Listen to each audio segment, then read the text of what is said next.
I'm Dr. Randy Bivens. Let's begin with a puzzling thought. A recent article by a financial analyst suggests that it is now cheaper to eat at a fast food restaurant than to cook at home. I don't know about you, but the first thought that crossed my mind was, how is this possible? Has our food system really come down to this? Shortly after the article was published, the New York Times published an op-ed that compared a typical McDonald's meal for 4 people against a meal of pinto beans and rice for 4 people. Not only was the nutrition of the beans and rice, which included onion, pepper, and seasoning, much better than the McDonald's meal, but it was also 67% cheaper. Recently, I heard someone say that we should be eating more like our great-grandparents. Think about it, it makes a lot of sense. Eating the way our great-grandparents did would significantly reduce the cost of food for the average person, not to mention curtail our astonishingly high intake of preservatives and hormones. Take my great-grandmother, for example. Nearly all of the meals she created were made using her old wood stove. She canned hundreds of quarts of fruits and vegetables, usually plucked from her very own garden.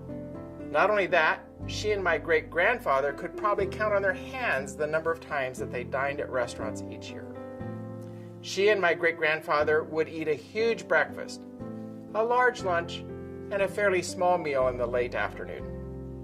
They ate things that they could grow and had a huge garden, a variety of berries, and a large orchard. The goal for those of us trying to maintain or improve our health is to prepare most of our foods from ingredients that are healthy. Ideally, many are products that we grew in our own gardens or from a farmer's market, or at the very least aren't packed full of chemicals and disease. We like to tell people to shop at the edges of the store because that's where a lot of the good stuff lives. Things like fruits and vegetables, nuts and grains are often found around the edge of the store. Ironically, the things in boxes often live in the center of the store, and these are often highly processed, and their origins, as well as their nutritional value, can be ill-defined. Strategies can be developed that make prep time about the same as going to a fast food restaurant. For example, you can cook a large meal and store the second half of it in your freezer for another day. Cooking meals ahead of time and freezing them is an excellent way to provide you with an easy meal on a busy day. Some foods, which are used in many different dishes, can be prepared at the beginning of the week and stored in the refrigerator. This will save you the step of chopping and cutting and peeling later on. Ultimately, time, not money, seems to be the biggest excuse. People state that they simply do not have time to eat right. They're too busy to shop for food and fix it for themselves. If you're part of this group, consider this. Calculations have shown that for every minute of exercise, you gain 2 minutes in longevity. Doubtless, the same positive adjustment will be found when you choose to cook and eat healthy food instead of a hyper-processed food product tossed into the deep fat fryer by a nameless someone. The average American, regardless of income level, watches no less than 90 minutes of television per day. Take 45 minutes of those TV watching minutes and dedicate them to cooking yourself a beautiful dinner. You'll be able to do it with time to spare, I assure you. The time is there. We simply need to prioritize.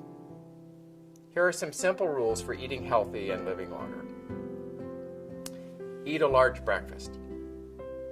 Eat 75% of your calories in the first 2 meals, breakfast and lunch. Have only a light meal in the evening with foods such as soup, cereal, or a small sandwich, mainly foods that are easy to digest. And remember to consume plenty of water. Consume 10 servings of fruits and vegetables each day. Eat a level handful of nuts each day. 20% of all calories now come from snack foods in America. Eliminate snacks. Choose whole grains, whole wheat bread, whole grain cereals, and brown rice. Avoid sugar-sweetened beverages, including fruit juice. Eat more legumes, and learn to read food labels. The subject of nutrition can be confusing and appear daunting, especially with the conflicting opinions people throw around on the internet and TV.